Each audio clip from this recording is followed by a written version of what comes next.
living God. Hallelujah. Amen. There are things that are impossible to see in life.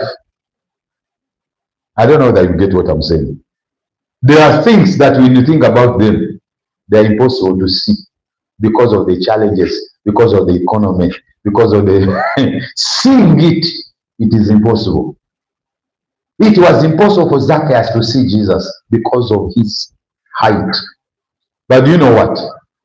He had a hunger and a thirst for divine visitation. This is a diplomat, but he put the diplomacy aside. Some people, they are too diplomatic that they only seek God at their convenience. They only come to church when they feel they are bored. Today I'm bored, staying at home. I feel really bored. Let me go to church. They come to church not because they have a hunger for God, but they come to church because they are bored at home. And they also want to experience what? Divine visitation. There was a big crowd that was surrounding Jesus, but none of them experienced divine visitation. But a man who was short, who had impossibilities, it was impossible for him to see Jesus. But because of the hunger, the thirst he had, what shows that he had the hunger? Imagine the officer of Uganda Revenue Authority climbing a mango tree to see Jesus. That is the hunger. If it is not the hunger, what do you call it? Climbing an avocado tree. Hey, man, boss, I see the bodyguard say, hey, boss, what's happening? Leave me alone. I want to see Jesus. Are there people like us today that you can do everything to see Jesus change your life? Some of us were too diplomatic. Even when it comes to an overnight here, when in faith is very cold there, at night it's very cold.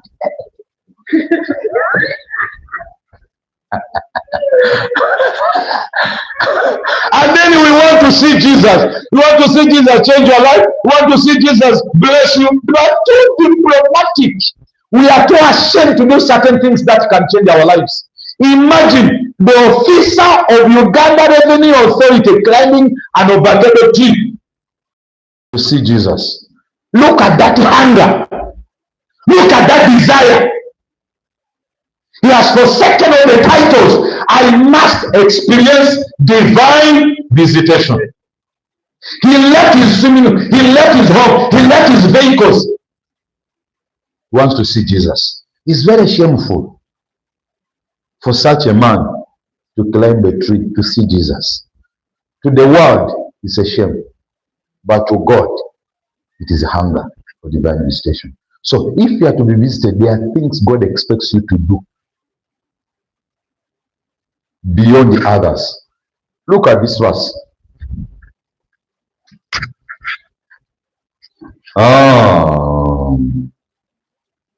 Let's read verse 4. He ran what?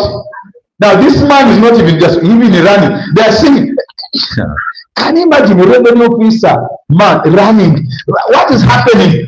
Then the bodyguards are so running to around him. He's running. This is a man who commands authority. He ran what? Ahead. That is, there are things that you need to do that others are not doing. If you are to experience divine visitation, there are things God expects you to do that others are not doing. If you are to experience divine visitation, when you remain diplomatic, you cannot experience divine visitation. The crowd was not climbing the tree. The crowd was not running. But look at this man who is wealthy. He has left all the world. He is desired. My life, I cannot remain like this. There must be an encounter. There must be a change in my life. He has the money, but he's not looking for money. He wants God.